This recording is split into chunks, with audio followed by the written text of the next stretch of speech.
Place the nut plate brackets on both sides of the vehicle. Install the mounting plate using a long hex bolt split lock with washer, flat washer, hex nut.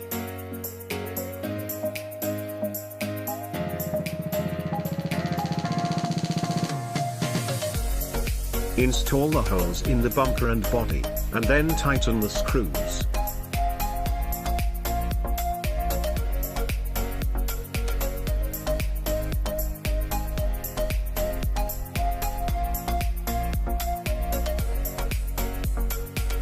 Observe the distance between the bumper and the body and adjust it. Tighten all screws with a tool and finally attach the D-ring.